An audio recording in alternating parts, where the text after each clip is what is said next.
আজকে একটু আগে আমাদের মা যে বক্তব্য দিলেন, এই বক্তব্যের পর আসলে কি বলবো সেই ভাষাটাই হারিয়ে ফেলেছি, তপ্ত হয়ে গেছি। যে একটা স্ত্রী সে তার স্বামীকে 1 বছর আগে মারা গেছে, তার লাশটা এখনো বুঝে পাননি। আমাদের উপদেষ্টা গণেরা খুব দেশ সংস্কার করেছেন। এই যে মাত্র মা বললেন তাদের সন্তান চলে গেছে এই বাংলার জনগণের জন্য, নির্দ্বিধায় নিশ্চিন্তায় বাংলার জনগণকে সুন্দর একটা দেশ উপহার দেওয়ার জন্য জীবন দিয়েছেন। সেই মা সরকারের তালিকায় এখনো তার নাম ওঠেন নাই, তার সন্তানের নাম ওঠেন নাই। ব্যর্থ আমাদের এই সরকার। আমাদের এই সরকারদেরকে বলতে চাই, উপদেষ্টা ইউনূস স্যারকে বলতে চাই, আপনি যদি এইভাবে তালবাহানা করতে করতে 1.5টা বছর পারি করে দিবেন, তাহলে আপনার তালবাহানার কোনো প্রয়োজন ছিল না। আপনি 3 মাস পরে নির্বাচন দিয়ে দিতে পারতেন। আপনি 3 মাস পরে নির্বাচন দেননি।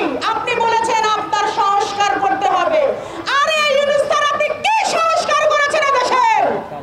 সংস্কার করেছেন নতুন করে আওয়ামী লীগ সরকারকে আবার এই দেশে প্রতিষ্ঠিত করার জন্য, সেই সংস্কার করতেছেন। মাত্র 30% টাকায় জমির মালিক হয়ে নতুন বাংলাদেশের গড়ে তোলার স্বপ্ন দেখা বাংলা বসতি। আপনি প্রশাসনের মাধ্যমে দেখছি যে নতুন একটা খেলা বাজছে।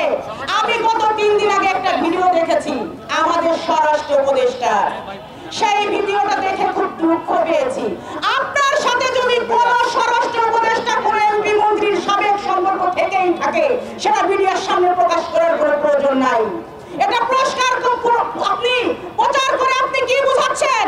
যে আপনি তাদের পক্ষের লোক, আর সকল দেশের সকল প্রশাসন তাদের হয়ে কাজ করবে না। এদেশের মানুষ সচেতন হয়ে গেছে। এদেশে শত শত হাজারো ভাই বোনেরা জীবন যখন দিয়েছে, আবারও জীবন দেওয়ার জন্য প্রস্তুত হয়ে যাবে।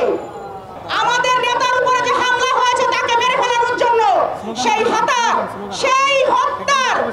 বিচার আপনাকে করতে হবে। তাকে যেভাবে চেষ্টা করা হয়েছে, সে তো মারাই গিয়েছিল, আল্লাহ বাঁচিয়েছে তাই সে বেঁচে আছে।